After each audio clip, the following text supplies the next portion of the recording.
Hello বন্ধুরা, আমি শাকবন্ডিল। এখন আমি করবো বিশাল ফুরিয়া পরিচালিত, কাজল এবং রনিত রয় অভিনীত নতুন বলিউড সিনেমা মায়ের রিভিউ। এই সিনেমাটার ভালো দিক খারাপ দিক নিয়ে আলোচনা হবে আজকের এই ভিডিওতে। আরও একবার বলে দিই, মায়ের রিভিউ কিন্তু করবো না আমরা, কোনো সন্তানই মায়ের রিভিউ করবার যোগ্য নয়। আমরা মা সিনেমাটাকে নিয়ে আজকে আলোচনা করব, ছবিটার রিভিউ করব। তো এই ছবিটার গল্প সম্পর্কে ট্রেলার দেখে আশা করি আপনারা সকলে মোটামুটি ধারণা করতে পেরেছিলেন। কাজলের যে মেয়ে, এখানে মেয়ের ক্যারেক্টারটার উপরে থ্রেট রয়েছে।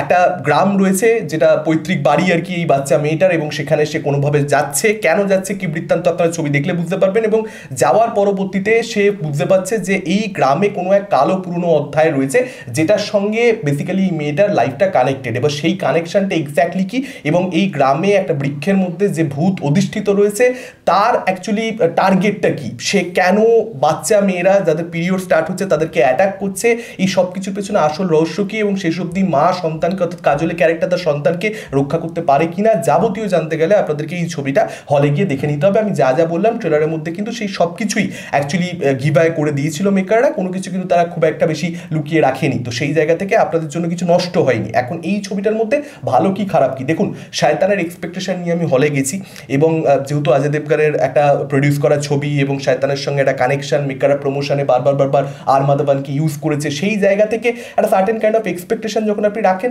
তখন আমি বলবো যে এই ছবিটা একদমই ওয়ার্ক হয়তো করবে না ম্যাক্সিমাম অডিয়েন্সের জন্য, প্রো অডিয়েন্সের জন্য করবে না। যারা খুব বেশি হরর সিনেমা দেখে না তাদের জন্য মেবি একটা ডিসেন্ট ছবি এটা মনে হতে পারে, কিন্তু আমার ক্ষেত্রে কিন্তু এই ছবিটা আমি এটাকে এক কথা বলে দেবো খারাপ ছবি, অ্যাজ সিম্পল অ্যাজ দ্যাট। প্রথম কথা তো হচ্ছে এই যে বলিউড ছবির ক্ষেত্রে মানে এটা আমি বুঝতেই পারি না যে কেন সবসময় যখনই একটা মহিলা চরিত্রকে ভূত দেখানো হয় তার ব্যাক স্টোরিটা দেখানো হয় খুব ইমোশনাল, এবং তার সঙ্গে অন্যায় হচ্ছে যে কারণে সে ভূত হয়েছে। আর যখন যখন পুরুষ চরিত্রকে আর কি দেখানো হয় যে সে হচ্ছে ভূত হয়েছে, তো তার ব্যাক স্টোরিটা দেখানো হচ্ছে যে সে হচ্ছে মানে প্রচণ্ড একটা ডার্টি মাইন্ডেড লোক ছিল, চিপ একটা লোক ছিল, ঠার্কি একটা লোক ছিল, সেই জায়গা থেকে সে আর কি ভূত হয়েছে। তো এই যে স্টিরিওটাইপ বিষয়টা, এটা এবার মাত্রা অতিরিক্ত হয়ে যাচ্ছে বলিউড ফিল্মসের ক্ষেত্রে। আমি স্পেশালি বলছি, যদি সব ছবিতে এটা কি আর কি রিপিট করতে থাকা হয়, সেটাও তো হওয়া উচিত নয়। ওম্যান এম্পাওয়ারমেন্টকে কেন্দ্র করে ছবির যে বক্তব্য, সেই বক্তব্য যদি আজ থেকে 5-10 বছর আগে হতো তাহলে ভালো লাগতো, সেটার প্রশংসাই করতাম। কিন্তু এত বেশি সেটাকে নানান হিন্দি ছবিতে রিপিট করা হতে থেকেছে যে এখন আর এই বক্তব্যের মধ্যে কোনো ধরনের নতুনত্ব খুঁজে পাচ্ছি না।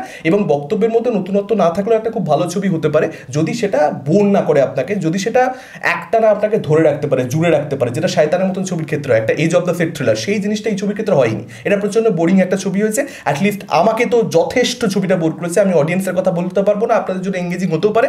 আমি তো ভাই মানে ভাবছিলাম যে কখন ছবিটা শেষ হবে, এবং সেখানে যদি মেবি একটা ক্যামিও ট্যামিও রেখে দেয়, কারণ শায়তানে ক্যামিও থাকতে পারে, আরমাদাবানে ক্যামিও থাকতে পারে, এই ধরনের তো নানান ধরনের স্পেকুলেশন ছিল, বিশেষ করে যদি তাকে দিয়ে প্রমোট করানো হচ্ছে। তো ক্যামিও এক্স্যাক্টলি করানো হয়েছে কি হয়নি সেটার ব্যাপারে আমি তো এখন স্পয়লার আপনাকে দিতে পারবো না, তবে লাস্টে কিছু একটা রয়েছে অডিয়েন্সের জন্য যেটা মেবি শায়তানের দর্শককে খুশি করবে। যদিও আমাকে খুশি করেছে, তার কারণ শায়তানের থিম সংটাকে চালানো হয়েছে ধরতি আম্বার, ওটা মজা দিয়েছে ডেফিনেটলি, কিন্তু ওই পোর্শনটা যদি আপনি ভেবে দেখেন সেটা বোঝা যাচ্ছে শায়তানের সঙ্গে জোর করে কানেক্ট করছে আর কি, বা কানেকশনটাই বা কিভাবে গড়ে উঠছে সেটাও কিন্তু খুব ডিপে গিয়ে কিছু যে বুঝিয়ে দিচ্ছে দর্শককে, খুব বেশি আমরা সেটাকে নিয়ে আলোচনা করতে পারবো, নানান ধরনের থিওরিজ তৈরি করতে পারবো, তা আসলে নয়। থিওরিজ যদি তৈরি করতে হয় সেক্ষেত্রে আমাদেরকে আর কি সম্পূর্ণরূপে ইমাজিনেশনের উপরে ভরসা করতে হবে, কারণ মেকাররা কিছুই সেরকম ভাবে কিছু দেয়নি আর কি। ওই পার্টিকুলার সিনটাও যদি আপনারা দেখেন সেটার গুরুত্ব কি খুব বেশি রয়েছে, খুব বেশি গুরুত্ব নেই, জাস্ট রেখে দিল যাতে করে আর কি জয়েন করতে পারে শায়তান ওয়ার্ল্ডের মধ্যে আর কি, যেহেতু একটা মেকাররা প্রমোট করবার জন্য, জাস্ট প্রমোশনের জন্যই বেসিক্যালি। পরবর্তীতে কিভাবে জোরে না জোরে সেটার উপর ডিপেন্ড করবে, এটাকে আমরা কতটা গালাগালি দেবো বা গালাগালি দেবো না।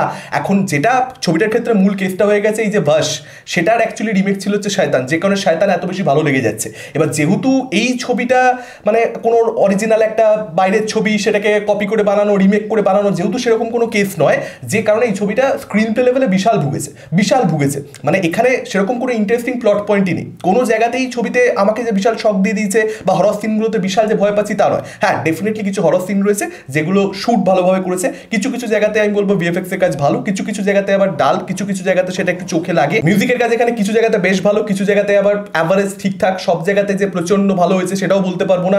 শায়তানের থিম সং এর মতন এক্সট্রাঅর্ডিনারি তো কোনো বিজিএম পার্টিকুলারলি এখানে ছিল সেরকম ব্যাপার নয়। তো শায়তানের এক্সপিরিয়েন্স তো আপনাকে দিতে পারবেই না, তার 10%ও দিতে পারবে না সত্যি বলতে।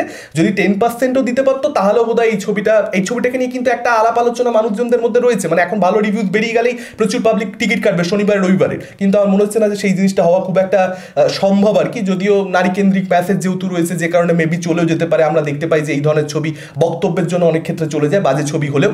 এখন এই ছবিটার মধ্যে যেটা আরেকটা সমস্যা হয়েছে, এই যে ট্রেলার লেভেলে এত কিছু বলে দেওয়া ট্রেলার ফেলার লেভেলে। কেন ভাই?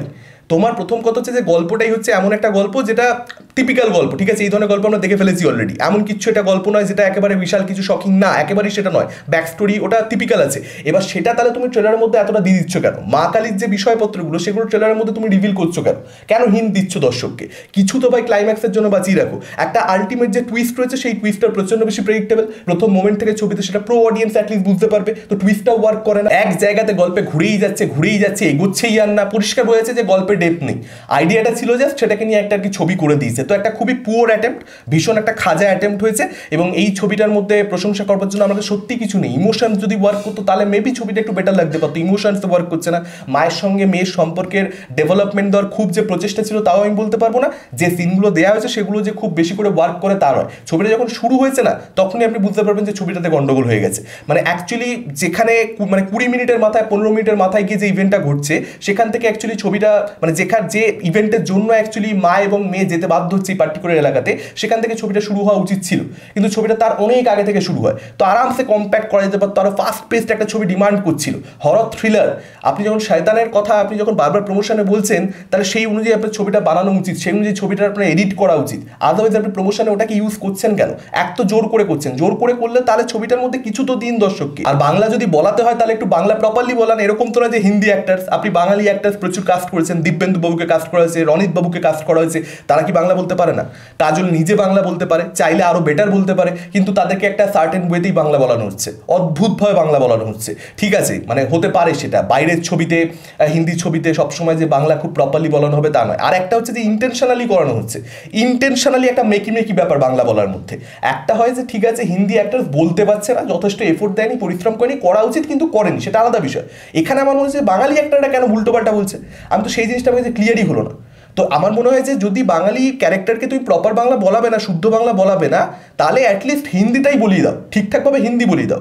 আর যখন বাংলা বলাচ্ছ সেটা যদি একটু ভাঙা খারাপ শোনায়ও তাহলে পুরো লাইনটার মধ্যে বাংলা রাখো। বাংলা হিন্দি মিশিয়ে যেটা জগা খিচুড়ি ডায়লগের মধ্যে করা হয়েছে সেটা থার্ড ক্লাস লেগেছে। তো এই ছিল আমার মতামত। আমার তো একদম জমেনি। আপনাদের কিরকম কি লেগেছে ডেফিনেটলি কমেন্ট করে আমাদেরকে জানাতে পারেন। এই ভিডিওটা ভালো লাগলে লাইক করতে পারেন, শেয়ার করতে পারেন। আমাদের চ্যানেল নতুন হলে চ্যানেলটাকে অবশ্যই সাবস্ক্রাইব করতে পারেন। আজকের মতন টাটা, চোখ রাখুন পরবর্তী ভিডিওতে।